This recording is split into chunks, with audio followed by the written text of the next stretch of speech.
बिस्मिल्लाहिर्रहमानिर्रहीम। जम्मू कश्मीर के साथ साथ दुनिया भर में देखने वाले लाखों नाजरीन को शाहिद इमरान का सलाम पहुँचे। आज हम बात करेंगे जम्मू और कश्मीर में एक ऐसी खबर की, एक ऐसे स्कैम की जिसने हर स्टूडेंट का कमर तोड़ दिया, जिसने खासकर बेरोज़गार नौजवानों को नाउम्मीद कर दिया। जी हाँ, मैं SIS रिक्रूटमेंट स्कैम की बात कर रहा हूँ। दोस्तों, आपको बता दें कि CBI काबिल तारीफ़ है कि उन्होंने आखिरकार लगभग 2 दर्जन से ज़ायद अफराद को अपने शिकंजे में लाया है और आपको बता दें गिरफ्तार करके उनके खिलाफ कानूनी कार्रवाई शुरू की गई। लेकिन सबसे बड़ा सवाल ये है कि क्या एक BSF अफसर या कांस्टेबल इतनी बड़ी सरकार को हिला सकता है, इतने बड़े बोर्ड को हिला सकता है? आखिरकार पर्दे के पीछे कौन है, इस स्कैम के पीछे कौन छुपा है, 30-40 लाख रुपए मोटी रकम वसूलने वाला कौन है? ये सबसे बड़ा सवाल है। तो नाज़रीन, आपको बता दें आज हम इस हवाले से डिबेट कर रहे हैं, लेकिन सबसे पहले आपको बता दें कि देखो इमरान खान आया एक रिपोर्ट लेके। आप सब इस बात से बखूबी वाकिफ होंगे कि JKSSB ने इसी साल के 24 मार्च को SI के इम्तिहानात जो है SI का जो इम्तिहान है वो मुनक्किद किया था, जिसमें 1 लाख जो उम्मीदवार हैं उन्होंने अप्लाई किया था, जिस एग्जामिनेशन में 1 लाख उम्मीदवार बैठे थे। जी हाँ नाजरीन, इसी के साथ आपको बता दूं कि जो ही SI एग्ज़ाम का रिजल्ट सामने आया, जिसमें 1200 उम्मीदवारों का नाम था, उसको जम्मू एंड कश्मीर की गवर्नमेंट ने जो है कैंसिल कर दिया, उसको स्क्रैप कर दिया। तो इसी के साथ साथ जो CBI है उनने कई जगहों पर जो है छापामारी भी की और 26 जो है मुल्जमान को अपनी गिरफ्त में ले लिया। आखिर जनता का क्या कहना है, चलिए जानते हैं। बिल्कुल, देखिए, जहाँ तक बीजेपी का दावा होता था, जब बीजेपी से हम सवाल करते थे कि आप लोग कर क्या रहे हैं, यहाँ लूट मचा रहे हैं, आपने जम्मू और कश्मीर के जो बच्चे हैं हमारे, चाहे जम्मू के हो, रियासत कश्मीर के हो, आपने उनका फ्यूचर बर्बाद कर दिया है, तो अक्सर उनका जवाब आता था, अरे लूट तो नेशनल कॉन्फ्रेंस ने मचाई थी। आज 10 साल से उनकी हुकूमत है, सेंटर में भी और स्टेट में भी। 10 साल से हर कोई जांच एजेंसी, चाहे सेंटर में हो, स्टेट में हो, आज उनके हाथ में है। करप्शन ब्यूरो, NIA, ED, कोई भी जांच एजेंसी, पुलिस, CRPF, एक केस क्या वो नेशनल कॉन्फ्रेंस के खिलाफ कहीं पे वो सबूत दे पाए?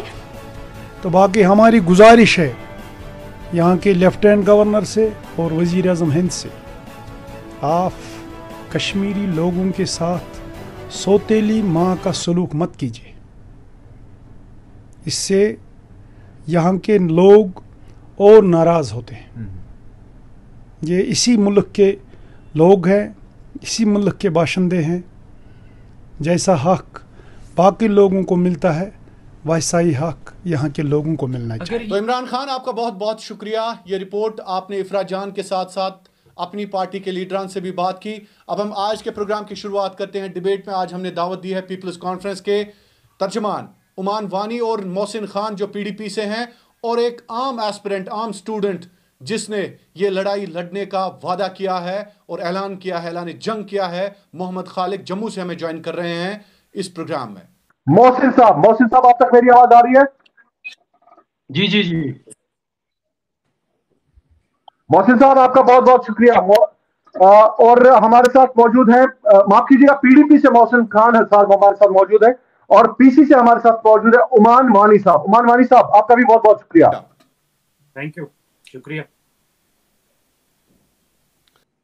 हमारे साथ मौजूद है एक कैंडिडेट, एक एस्पिरेंट जिनने ख्वाब देखा था कि वो जम्मू कश्मीर के लोगों की खिदमत करेंगे, पुलिस में जाएंगे, सब इंस्पेक्टर बनेंगे, लेकिन मोहम्मद खालिक इनका नाम है। मोहम्मद खालिक, मैं शुरुआत आपसे करना चाहूंगा। क्या आप नाराज हैं सियासी जमातों से? जम्मू कश्मीर में जितनी भी सियासी जमातें हैं, आपका साथ किसी ने नहीं दिया। कैसे शुरुआत करना चाहेंगे मोहम्मद खालिक आप?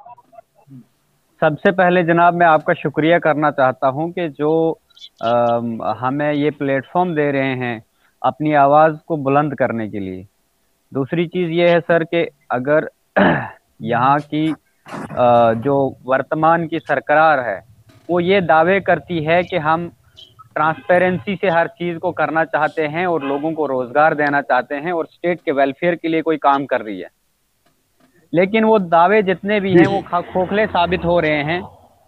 जब ये एग्ज़ाम स्टार्ट हुआ था, एग्ज़ाम स्टार्ट होते ही हमने जब आवाज़ उठाई थी सर, तो वो आवाज़ उठाई थी ये कि यहाँ पे ट्रांसपेरेंसी नहीं है, और वो ट्रांसपेरेंसी बाद में जब ये स्क्रैप हुआ, एग्जाम स्क्रैप हुआ, उसमें जो इनरेगुलरिटीज पाई गई, वो इनरेगुलरिटीज पाने के बावजूद हमने ये सोचा था कि यहाँ की एलजी सरकार ने बहुत अच्छा किया है कि यहाँ पे एग्जाम को स्क्रैप, इतनी बड़ी रिक्रूटमेंट को इन्होंने स्क्रैप किया, और ये स्टेट के हित में और यहाँ के स्टेक होल्डर के हित में बात हो रही है। लेकिन प्रॉब्लम यहाँ आज समझ नहीं आ रही है कि अगर एक कंपनी उसी तरीके से, एक ब्लैक लिस्टेड कंपनी दूसरी कंपनी के साथ कोर्ट में केस कंटेस्ट करके उस केस को जीत के उस कंपनी को कॉन्ट्रैक्ट दिया गया, जो कि मेरिट्रैक है, मैं पिछली कंपनी की बात कर रहा हूँ सर, जो पहले एग्जाम कंडक्ट करवा रही थी 2013 से 2022 तक, और अब जो 2022 में भी वैसे ही अपने रूल में अमेंडमेंट करके दूसरी एक कंपनी एप्टैक को लाया जाता है, जो company rest of the India में ब्लैक लिस्टेड है, और उसमें जब हम कोर्ट में PIL फाइल करने जाते हैं उस समय ये बहुत जल्दी तेजी से कैलेंडर को निकालते हैं और एग्जाम की प्रक्रिया शुरू करते हैं। तो जब कोर्ट ऑर्डर देता है सिंगल बेंच कि ये कंपनी जो है, ये कंपनी ब्लैक लिस्टेड है, इसमें ये प्रॉब्लम है। मोहम्मद खालिक एक अच्छी बात आपने कही कि आपने एप्टेक कंपनी की बात की, आपने कहा कि इससे पहले एक और कंपनी करती थी मेरिट्रैक। जी जी जी जी सर, तो ये समझा दीजिए मुझे, आपको लग रहा है कि जी आप सुन रहे हैं मुझे? जी जी सुन रहा हूं सर। तो ये बता दीजिए मोहम्मद खालिक मुझे, आपको लग रहा है कि इसमें बड़े ताकतवर लोग इन्वॉल्व हैं? आप ये शक जाहिर कर रहे हैं? सर बिल्कुल बड़े, हमें तो पहले हमें ये पता चल रहा था कि इसमें प्राइवेट पर्सन है या जो CBI ने कुछ लोगों को चिन्हित किया था, उसके अलावा हम सोच रहे थे कि सरकार में से कुछ ब्यूरोक्रेट इसमें होंगे कि जिनको अभी चिन्हित करेंगे। लेकिन वो चीजें सामने लाने से पहले ही प्रक्रिया जब शुरू हुई, तो दोबारा से उसी तरीके से, मैं वही चीज दोहराना चाहता हूं कि जिस तरीके से 2013 में एक ब्लैक लिस्टेड कंपनी को अंदर लाया गया, उसी तरीके से आज भी सर, उसी तरीके से आज भी एक कंपनी को लाया जा रहा है। और आपका मानना है, नहीं आपका मानना है कि जो इससे पहले एग्जाम कंपनी कर रही थी, मेरिट्रैक की आप बात कर रहे हैं, वो भी ब्लैक लिस्टेड थी? बिल्कुल थी सर, वो बिल्कुल थी। तभी जब हमने उस पर सवालात उठाए थे, पूरे जम्मू कश्मीर की मीडिया में है, जब हमने उस पर सवालात उठाए, तो सवालात उठाने के बाद उस पर एक्शन लिया गया, उसको डिबार किया गया। वो भी पूरे हिंदुस्तान में जहां भी उसने एग्जाम कंडक्ट करवाए थे, वो वहां से ब्लैक लिस्टेड थी, क्योंकि उन्होंने भी ऐसे काम किए थे। ये आप 2013 की बात कर रहे हैं सर? 2013 में जम्मू कश्मीर ने कॉन्ट्रैक्ट दिया, 15 में black listed Delhi high court ने उसको किया था। अच्छा, और ये कंपनी दिल्ली हाई कोर्ट की डबल बेंच से। एक मिनट मोहम्मद खालिक, एक मिनट उमान आपसे मैं रिएक्शन लेना चाहूंगा। उमान, आप देखें कैसे कैसे अब एक नौजवान जो 21वीं सेंचुरी का नौजवान है, कैसे उसके करियर के साथ खेला गया। जैसे मोहम्मद खालिक ने कहा कि 2013 से भी ये गेम चलता आ रहा है कि ब्लैक लिस्टेड कंपनीज को कॉन्ट्रैक्ट दिया गया और बड़े रिक्रूटमेंट का। आपको नहीं लग रहा है कि ये एक बहुत बड़ा स्कैम निकलकर सामने आ सकता है उमान? हाँ जी इमरान साहब, मैं पहले शुरू करना चाहता हूँ जेनेसिस से। We are the second biggest corrupt states of this in country, second biggest corrupt state. तो ये करप्ट स्टेट हमें बनाया किसने? आप यहाँ के स्कैम्स देख लीजिए। आपको याद है फारूक अहमद पीर जो होटल्स में बच्चों के नीट एग्जाम दिलवाया करते थे? आपको याद है 52 करोड़ का JKCA का स्कैम, जहां पे फारूक साहब ने जो बच्चों की बहबूदी के लिए पैसा आता था, स्पोर्ट्समैनशिप के लिए पैसा आता था, वो उन्होंने अपने इलेक्शंस में खर्च किया, अपने घर के किचन पे खर्च किया। आपको ये चीजें याद है? आपको याद है ये चीजें एनकरेज यहाँ पे करप्शन ने की है, क्योंकि करप्शन इजी हुआ है। हर एक पॉलिटिशियन के पास यहाँ पे डिस्प्रपोर्शनेट प्रॉपर्टी है, कोई उसमें नहीं झांक रहा, कोई उसमें नहीं देख रहा। ब्यूरोक्रेट्स के पास डिस्प्रपोर्शनेट प्रॉपर्टी है, कोई उसमें नहीं जा रहा, कोई उसमें नहीं झांक रहा। Nobody is inquiring into the fact how they have acquired this disproportionate property. कोई भी नहीं जा रहा है। और उमान अनफॉर्चुनेट पार्ट इज दिस कि करप्शन के हवाले से आपको जेल में कोई नहीं मिलेगा आज, बिल्कुल भी कोई नहीं। बताइए फारूक साहब खुले कैसे? 52 करोड़ रुपीस डायरेक्ट ट्रांजैक्शन है, कैश ट्रांजैक्शन है, हाथ से उन्होंने कैश उठा के बैंक से लिया हुआ है। मुझे बताइए वो बाहर कैसे है? There is direct evidence to the fact. मुझे बताइए मुश्ताक अहमद पीर एक सिंगल बंदा नहीं था जो उस स्कैम में था, बाकी कौन लोग थे उसमें? तो कोई इंक्वायरी ही नहीं हुई। मुझे बताइए ये सीड ऑफ करप्शन, जब बीजेपी ने देखा कि भैया इनको किसी ने नहीं मारा तो हमें कौन मार रहा है, हमें तो अपनी सरकार है, तो ब्यूरोक्रेट्स को एनकरेज हो गए कि ये तो करप्शन पैराडाइज है। JNK is the paradise of corruption. जितना कर सको कमा सको कमा लो, उनको बच्चों के कैरियर के लिए कुछ नहीं है। ये जो टैग है हमारा करप्ट स्टेट, इस चीज ने ये चीजें एनकरेज की है। लेकिन ये टैग किसने लगाया? ये टैग कहां से आया है? क्योंकि यहां पे कोई इफेक्टिव चीज ही नहीं है। पॉलिटिशियंस के खिलाफ फॉर एग्जांपल फारूक अब्दुल्ला किसी चीज में एक्यूज्ड है, कोई भी इफेक्टिव हियरिंग नहीं होगी जब तक कोई इस दुनिया से चले जाएंगे। सो जो जब ये सब Oman, you are right. I'll bring PDP spokesperson हमारे साथ मौजूद हैं, मोहसिन खान साहब। मोहसिन खान साहब आपका बहुत बहुत शुक्रिया। मोहसिन खान साहब, ये क्या हो रहा है? आप ऐसे इश्यूज पे बात करते हैं, ठीक है, आपकी सियासत भी ठीक है, लेकिन आपके लोग कहां हैं? सड़कों पे निकलिए इन बच्चों के साथ। मोहसिन खान कहां हैं आप? देखिए शाहिद साहब, आप ने बहुत अच्छा सवाल किया। बुनियादी तौर पर जो हमारे नौजवान हैं जम्मू कश्मीर के, इनके साथ जुल्म हो रहा है। और आपने देखा होगा कि ये जो मुश्ताक पीर का हवाला दे रहे थे, कहीं ना कहीं आपको मैं ये बात जानकारी दिलवाऊं कि मैं खुद उस दौरान वो JKCET का एग्जाम दे रहा था। कहीं ना कहीं कश्मीर के अंदर जो सरकार इसकी जिम्मेवार में, जो केंद्र में बैठी हुई पिछले 70 सालों से सरकार थी, कांग्रेस की सरकार, वो जिम्मेदार है। बुनियादी तौर पर जिस सरकार ने ऐसे लोगों के हवाले नौजवानों का फ्यूचर दिलवाया जो सिर्फ दो दो हाथों से सरकारी खजानों को लूट रहे थे, और बुनियादी तौर पर जम्मू कश्मीर के अंदर आप देख लीजिए कि ऐसे करप्ट लोग जो दावा कर रहे हैं यहाँ पर तरक्की, और जिसमें आपको मैं बताता चलूं इसी MBBS के एग्जाम के स्कैम में ये हमारे जम्मू कश्मीर के एक लीडर GM सुरूरी साहब, जिनने अपनी बेटी को, जो बिल्कुल एक रूल्स एंड एग्जाम के जो रूल्स एंड रेगुलेशंस के खिलाफ है, वो उसी दौरान JKCET का एग्जाम हो रहा था। क्योंकि इस दौरान जब वो बड़ी बड़ी बातें करते हैं तो हम उनसे सवाल करते हैं कि सबसे पहले आप मुझे बताइए आपकी मिनिस्ट्री विड्रॉ क्यों हुई थी। तो ये सारी चीजें जो हैं, यहां पर जिन लोगों ने बुनियादी सतह पर एक जो इस किस्म का माहौल क्रिएट किया था कि शायद हमारे मुकाबले के लिए कोई आ नहीं सकता है, तो लेकिन हमें जब जब मौका मिला, आप लास्ट ईयर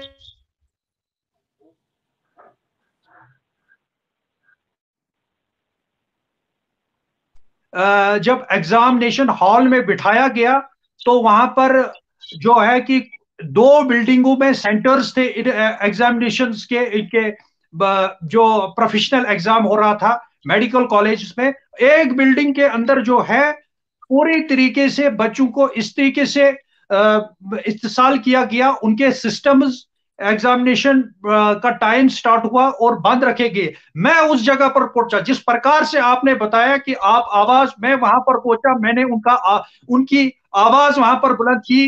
मैंने ठीक है। I'll come back to you। Mohammad Khalid हमारे साथ मौजूद है, एक एस्पिरेंट, एक हम ये कहेंगे कि विसल ब्लोअर है ये। मोहम्मद खालिद, ये मुझे बता दीजिएगा कि आइंदा लाहेअमल आपका क्या होगा? आप इंसाफ हासिल करने निकले हैं, अदालतों पे आपको भरोसा है, तो क्या आप मुतमईन हैं CBI और अदालतों की कार्रवाइयों से? क्या आप चाहते हैं कि मजीद इसमें तहकीकात हो या कुछ छुपाया जा रहा है? आपको क्या लग रहा है? सर देखिए, उस समय हम बिल्कुल मुतमईन थे जिस समय गवर्नर साहब ने ये एक कमेटी गठित की, उसके बाद CBI को इंक्वायरी दी। हमने सोचा कि ये चीजें जो हो रही हैं विदाउट पॉलिटिकल इन्फ्लुएंस से हो रही हैं, लेकिन अभी हमें विश्वास नहीं है। जब एक सिंगल बेंच की जजमेंट आई कल परसों, जब आई कि हमने इस एग्जाम को है जो है फर्दर किसी भी स्टेज पे है इसको बंद कर दिया जाए या इसको क्वैश कर दिया जाए। और उसके बाद यहाँ के वर्तमान की सरकार डबल बेंच में जाती है और उसको स्टे करवाती है। तो वहां से हमें सरकार की मंशा तो बिल्कुल भी ठीक नहीं लग रही है कि ये करवाए जा रहे हैं पेपर लीक या हो रहे हैं। ये तो बहुत बड़ा सवाल है ना। पूरे अगर एक ब्लैक लिस्टेड कंपनी जो पूरे हिंदुस्तान में ब्लैक लिस्टेड है, जिसने यूजीसी नेट का एग्जाम 2021 का यूपी में लीक किया हुआ है, उसमें हमारे जम्मू कश्मीर की युवा क्या नेट का एग्जाम नहीं देते हैं? क्या उसमें अपेयर नहीं होते हैं? लेकिन सवाल ये पैदा होता है कि जो कंपनी कहीं किसी भी स्कैम में इन्वॉल्व होती है, उसी कंपनी को जम्मू कश्मीर में क्यों लाया जाता है, या ये टेंडर में क्वालिफाई कर जाती है या लेके आ जाता है? कोई इसका कोई जानने वाला है, कोई अच्छे असल और रसूख वाला आदमी है जो लेके आता है? हम ये जानने के लिए कोर्ट जब गए, लेकिन कोर्ट में भी उसको लटका दिया गया। जो कॉन्स्टिट्यूशनल टैक्टिक्स होते हैं, वो टैक्टिक्स यूज करके उसको स्टे किया गया और जबरदस्ती एग्जाम लिया जा रहा है बच्चों को इस वक्त। और बच्चों को इतनी सारी प्रॉब्लम आ रही हैं, जैसे कि अभी पेपर हो रहे हैं, मेरा भी कल है, उसमें जो उनका पोर्टल चलता है, जो क्वेश्चन वो मार्क करते हैं, जो अटेम्प्ट करते हैं, वो क्वेश्चन अनमार्क रह जाते हैं।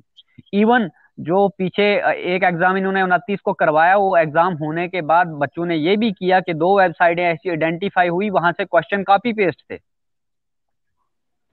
तो बहुत ज्यादा जो अभी कोई भी ट्रांसपेरेंसी से हम कहें, सिर्फ सिग्नल के जैम्बर लगाने से या बाहर चेकिंग करने से कोई ट्रांसपेरेंसी नहीं है। ट्रांसपेरेंसी की एक बात मैं और मेंशन करना चाहता हूं सर, एक चीज बहुत इंपॉर्टेंट है जो मुझे मेंशन करनी है, वो ये है कि ये कंपनी ऐसे स्कैम करती है कि अगर मैं बैठ के एग्जाम यहाँ जम्मू कश्मीर में दे रहा हूँ, इनका सिस्टम जो है वो दिल्ली में ऑपरेट होता है। ठीक है, ठीक है, ठीक है।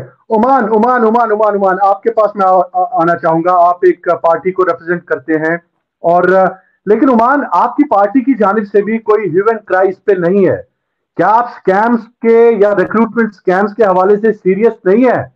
क्या इसके बगैर मुआशरा खुशहाल हो सकता है? उमान, उमान ये बता दीजिए, इतने स्कैम्स हुए, Gopi scam, bank recruitment scam, SI scam, Jal Shakti scam, fire emergency scam, KVIB scam. Imran साहब, अगर कोई कॉन्स्टिट्यूशनल मैटर जो भी सुप्रीम हाई कोर्ट या सुप्रीम कोर्ट में है, which is sub judice before a particular court, तो उस बारे में कोई भी पब्लिक कंसेंसस फॉर्म करना is a wrong thing, because it's legally barred. ठीक है, तो ये पहली बात है। तो स्टेटमेंट दे सकते हैं अगर ये अभी कोर्ट में नहीं होगा, कोर्ट ने डिसाइड कर लिया होगा, ठीक है। लेकिन हाँ, किसी चीज की एक स्क्रूटनी करना कहीं पे जो जायज हो, वो भी बार नहीं है। मैं आपकी इस चीज से भी मैं आपके इत्तेफाक रखता हूँ। लेकिन बात एक चीज है, करप्शन या एसआई स्कैम या ये रिक्रूटमेंट स्कैम कश्मीर में जेनेसिस में भर दिया गया है करप्शन। यहाँ पे इट इज नॉट समथिंग कि एक पोर्शन में करप्शन हो, आप यहाँ से वीड आउट करो। If you have to weed it out, आपको तो पूरे सिस्टम की सफाई कर लेनी है। You have to keep everything online. You have to keep everything in sight of a particular supervisor जो कि गारमेंट के साथ affiliated हो, तब जाके ऐसी चीजें बदल रही है। ये doors के where is the hiccup? Kiसी को नहीं। Where is the hiccup? Where is the hiccup? Why don't we make everything transparent? Why don't you demand? That is what I'm saying. अभी बोल रहे थे कि जीएम सलूनी साहब ने अपनी बेटी को या अपने बेटे को कुछ करवाया। मुझे बताइए एक चीज, क्रिकेट स्कैम 2000 का मामला है, और उस पे 2000 जब पीडीपी गवर्नमेंट आई तो उस पे कोई इंक्वायरी क्यों नहीं हुई? 2019 में सुप्रीम कोर्ट ने बोला सीबीआई को प्लीज इन्वेस्टिगेट दिस मैटर, तब जाके इन्वेस्टिगेट हुआ। पीडीपी ने क्यों नहीं किया इन्वेस्टिगेट? मुझे बताइए, supporters of the corruption are as guilty as are the people who do corruption directly. No मुझे बताइए 10 साल क्यों या 8 साल 5 साल क्यों छुपा रहा है? कितने करप्शन स्कैम्स रिक्रूटमेंट के, कितने करप्शन स्कैम्स पैसा खाने के, जिसमें बच्चों का नुकसान हो, जिसमें हमारे फ्यूचर का नुकसान हो, उनको कब कितने केसेस को इन्वेस्टिगेट किया पीडीपी ने अपनी गवर्नमेंट्स में? प्लीज टेक वन, एक निकालिए, यू शो मी वन। ठीक है पीडीपी के मौसम खान हमारे साथ मौजूद है। गवर्नमेंट में नहीं है, हम गवर्नमेंट में नहीं थे। देखिए, हम इस सिस्टम को सर, मैं इनको एक चीज बताना चाहूंगा। देखिए, मैं इनको एक चीज बताना चाहूंगा। बुनियादी तौर पर जो है कि जब पीडीपी की गवर्नमेंट थी, पीडीपी की ही गवर्नमेंट में ये चीजें सामने आई कि ये लोग करप्शन में इन्वॉल्व है।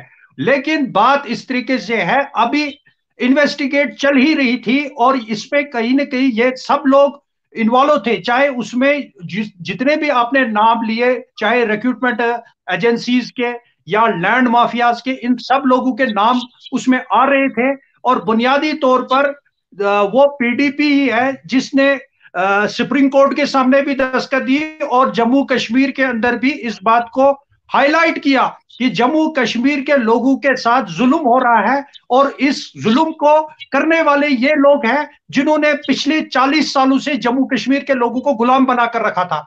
और मैं कहता हूं कि बुनियादी सतह पर बड़े अफसोस की बात है कि जो इस वक्त मौजूदा टाइम में केंद्र में बैठी हुई सरकार है, इस सरकार में हमने देखा ही नहीं कि बुनियादी सतह पर जब से 370 की एब्रोगेशन हुई है कि कोई भी रिक्रूटमेंट प्रॉपर तरीके से हो रही है। जिस प्रकार से हमारे को जो ये इसी एग्जाम से रिलेटेड जो यूथ इस डिबेट में जुड़े हैं, तो वो भी कह रहे हैं, उनकी मैं एक बात बताना चाहूंगा कि जो वो बोल रहे थे कि ब्लैक लिस्ट में जो एजेंसीज है, उन्हीं एजेंसीज को जम्मू कश्मीर के हवाले से काम सौंपा जाता है।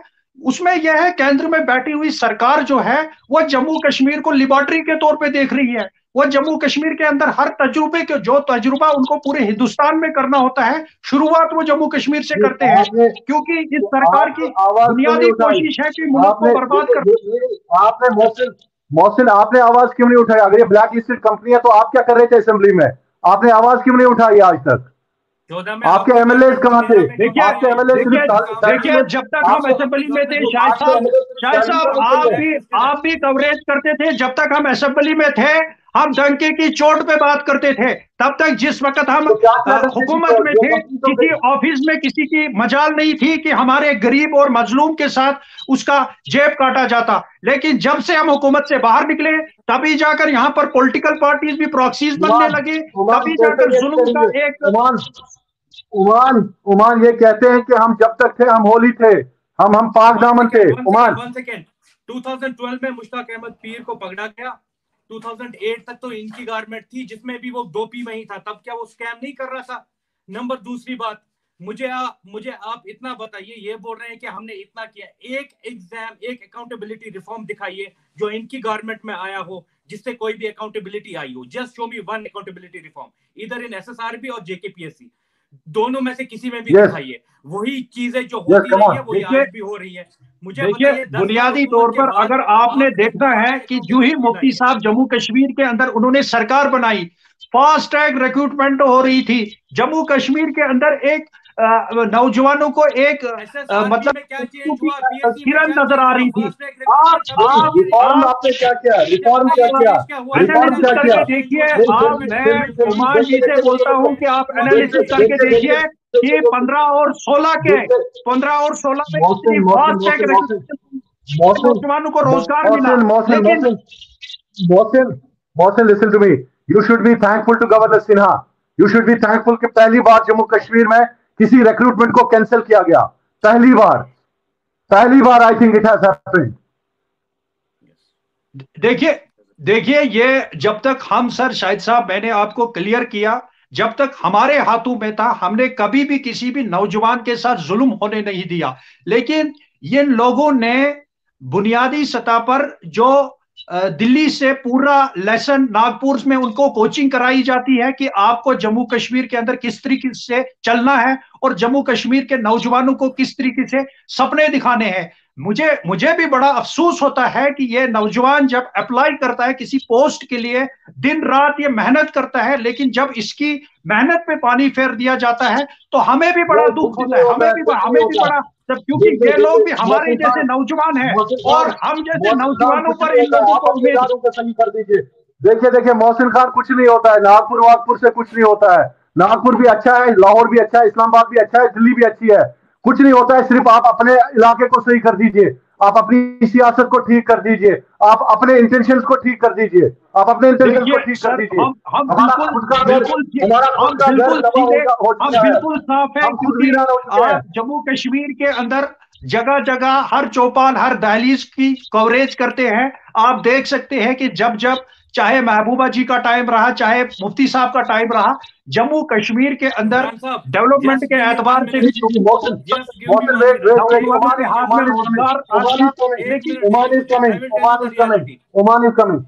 जी जी रियलिटी ये है कि महबूबा जी के सीएमशिप में 2.5 करोड़ रुपए की कैटरिंग उनके घर पे आती है गवर्नमेंट पैसे से।